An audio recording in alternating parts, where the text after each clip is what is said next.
Good morning, my dear student. Today I have explained chapter 2 nutrition in animals. Only one topic is left, digestion in grass eating animals. जो animals होते हैं वो grass को खाते हैं, generally हमने देखा है. जब वो ग्रास को खाते हैं तो उनके अंदर ऐसा क्या प्रेजेंट होता है कि वो ग्रास को ईट करते हैं, डाइजेस्ट करते हैं. That animals such as cow, buffalo, and goat chewing continuously are called ruminants because they have a separate part of the stomach called rumen. अब इन्होंने कहा है जैसे जो भी ग्रास को खाते हैं, चाहे वो काऊ हो, बफेलो हो, गोट हो, कंटिन्यूस इनका जो माउथ होता है चलता रहता है. आपने कभी भी देखा होगा, चाहे ये ग्रास खा रहे हो चाहे ना खा रहे हो, उनका माउथ मूव करता रहता है. इसलिए हमने इनको बोला रूमिनेंट. अब इनके स्टमक में स्पेशल टाइप का स्ट्रक्चर होता है जिसके अंदर 4 चैम्बर प्रेजेंट होते हैं किसी और एनिमल्स एंड ह्यूमन बीइंग के कंपैरिजन में. इसीलिए इनको एक डिफरेंट कैटेगरी में रखा गया है जिसे हम रूमिनेंट बोलते हैं. See here 4 chamber present in this side. यहाँ पे 4 चैम्बर प्रेजेंट है. सी इन दिस साइड देखिए, ये सबसे बड़ा चैम्बर है जिसे हम रूमेन बोलते हैं. रूमेन बोलते हैं और इसी के अंदर जो है ये देखिए ओमनसम, रेक्टिकुलम एंड एबॉम्सम भी प्रेजेंट होता है. Small intestine, large intestine same present है वैसे ही जैसे सारे एनिमल्स में प्रेजेंट होती हैं. ये इनका फूड पाइप है, या हम इसे ऑसोफेगस भी बोलते हैं. ये माउथ है, ये इनका माउथ कंटिन्यूस चलता रहता है चाहे ये ग्रास खा रहे हो चाहे ना खा रहे हो. इसलिए इन्हें हमने रूमिनेंट का नेम दिया है. इनको एक कैटेगरी का नाम दिया है जिसे हम बोलते हैं रूमिनेंट. नेक्स्ट आता है हमारा कि ruminant animal eat grass. Grass is rich of a carbohydrates called cellulose. जो रूमिनेंट्स एनिमल हैं वो ग्रास को खाते हैं और ग्रास के अंदर ऐसा क्या होता है, ग्रास के अंदर सेलुलोज होता है. सेलुलोज जो है वो कार्बोहाइड्रेट्स ग्रुप का ही एक सब्सटेंस है. अब सेलुलोज एक डिफरेंट टाइप का सब्सटेंस है. इसको डाइजेस्ट करने के लिए एक बैक्टीरिया की नीड होती है जो कि रूमिनेंट एनिमल्स में ही पाई जाती है. Cellulose can be digested by the action of certain bacteria which are present only in the stomach of animal ruminant. ये सिर्फ ruminant animals जो हैं उन्हीं के अंदर ये बैक्टीरिया प्रेजेंट होता है. अब स्टार्ट करते हैं digestion. The stomach of a cow is large and consist of 4 compartment. मैंने आपको अभी दिखाया कि इनके स्टमक में 4 कंपार्टमेंट होते हैं. मैंने नाम भी आपको दिखाया था अभी, रूमेन, रेक्टिकुलम, ओमेम्सम एंड एबोम्सम. ये 4 जो है कंपार्टमेंट इनके अंदर प्रेजेंट होते हैं. First compartment of a cow stomach is the biggest and it is called rumen. सबसे बड़ा कंपार्टमेंट जो होता है इन 4 में रूमेन होता है और इसको फर्स्ट चैम्बर बोलते हैं. When cow eat grass as food while grazing, it does not chain it completely. The cow swallow the grass quickly and with little chain and store in the rumen. काऊ जो है grass को खाती है, धीरे धीरे उसे चबाती है और च्विन धीरे धीरे उसको च्विन करती रहती है, चबाती रहती है. और निगलना, स्वयं का मतलब निगलना, ये फूड पाइप या ऑसोफेगस के थ्रू ये कहाँ कलेक्ट होते हैं, रूमेन में कलेक्ट होते हैं. And the rumen consist cellulose digesting bacteria. This bacteria start to digestion. These bacteria start to digestion cellular carbohydrates present in the grass food. Thus, grass is partially digested in the rumen. The partially digested food in the rumen of a cow is called cud. अब मैंने आपको बताया था कि rumen में है क्या है, रूमेन के अंदर जो सेलुलोज को डाइजेस्ट करने वाला बैक्टीरिया होता है, ये बैक्टीरिया निगेटिव बैक्टीरिया होता है. बैक्टीरिया 2 टाइप के होते हैं, एक पॉजिटिव और एक नेगेटिव.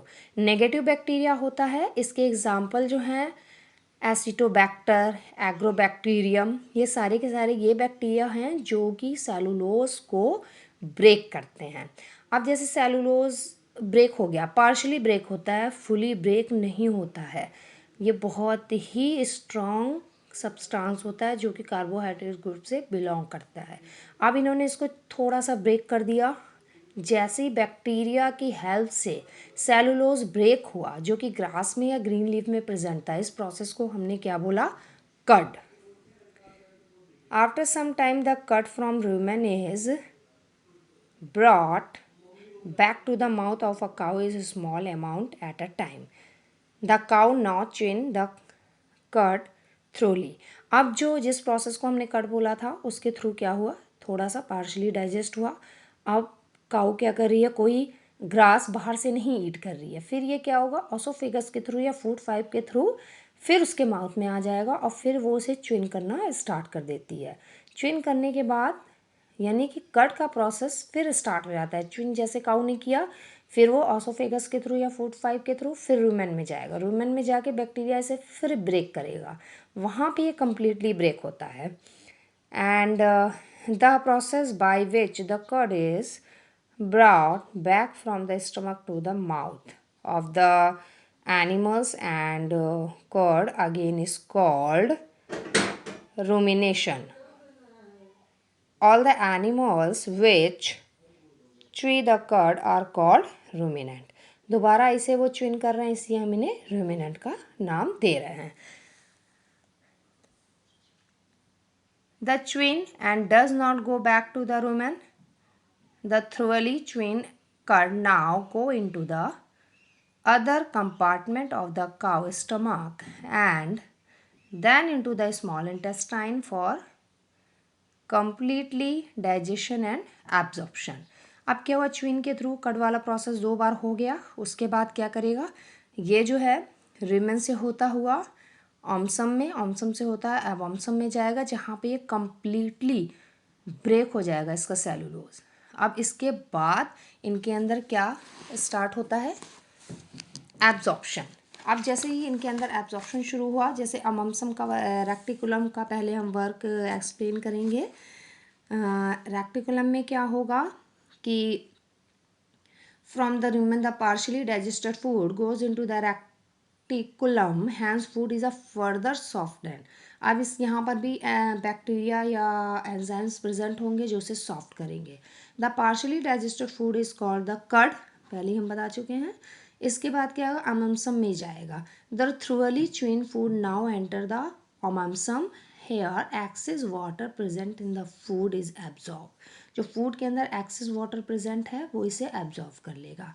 अममसम में क्या होगा? The food then enter the fourth chamber abomasum, has the food mixed with the digestive juice secrete by the wall of the abomasum. अब यहाँ पे जाकर एवमसम में डिफरेंट टाइप के जूस प्रोड्यूस होंगे, जहाँ पे कि फूड फुली ब्रेक हो जाएगा, यानी यहाँ पे डाइजेशन कंप्लीट हो जाएगा. नेक्स्ट आता है हमारा absorption. The digestion food passes in the small intestine where further digestion take place and digestive juice from the liver and the pancreas are released here. The simple nutrient formed by the digestion are absorbed here. अब क्या हुआ? इसके अंदर से pancreatic juice produce हुआ, जहाँ पे इसने और ज़्यादा इसे ब्रेक किया, जैसे कि कार्बोहाइड्रेट्स को ब्रेक कर दिया स्टार्च में, या जो भी उनके अंदर कंटेंट था with the help of enzymes यहाँ पे पूरी तरीके से ब्रेक हो जाते हैं.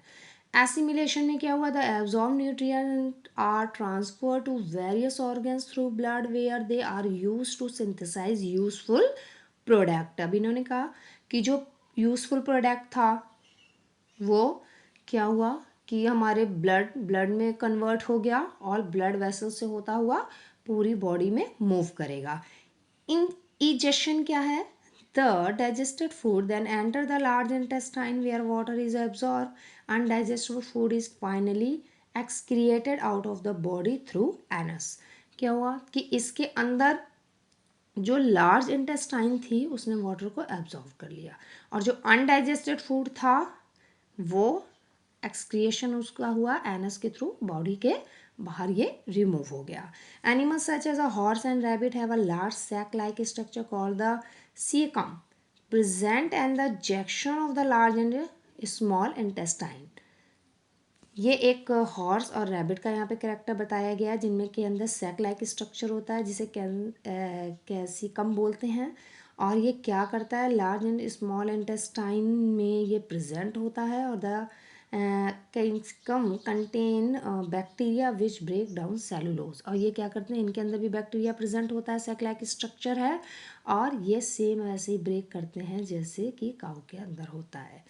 And now digestion in grass eating animal finish. Any problem please you ask question. Thank you so much. One point is left. See here in this book, the action of bacteria in the number of the cow release large quantity of the methane. क्या कह रहे हैं कि bacteria जब action करते हैं रूमेंस काऊ के अंदर तो ये लार्ज क्वांटिटी में मीथेन को प्रोड्यूस करते हैं, और मीथेन जो है एक ग्रीन हाउस गैस है, contribute to and the increase in global atmosphere temperature, जो कि एटमॉस्फेयर टेम्परेचर में ग्लोबल टेम्परेचर को इंक्रीज करती है.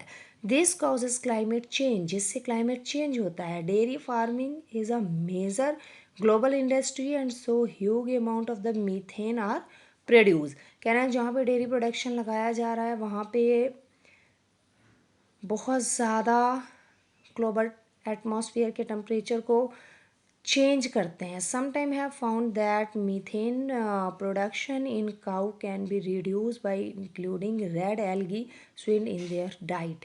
कह रहे हैं इसीलिए इनकी डाइट में रेड एल्गी को डाला जा रहा है जिससे कि मीथेन गैस का प्रोडक्शन कम हो. Student to check for any effect on milk and meat quantity are ongoing. लेकिन ये रिसर्च चल रही है कि इसका साइड इफ़ेक्ट जो इनसे मिल्क मिल रहा है उसका साइड इफ़ेक्ट स्टूडेंट्स की लाइफ पे तो नहीं पड़ेगा, जो उसे ड्रिंक कर रहे हैं उस पर तो नहीं पड़ेगा. तो ये अभी रिसर्च चल रही है. तो now today lecture is finished. Thank you so much.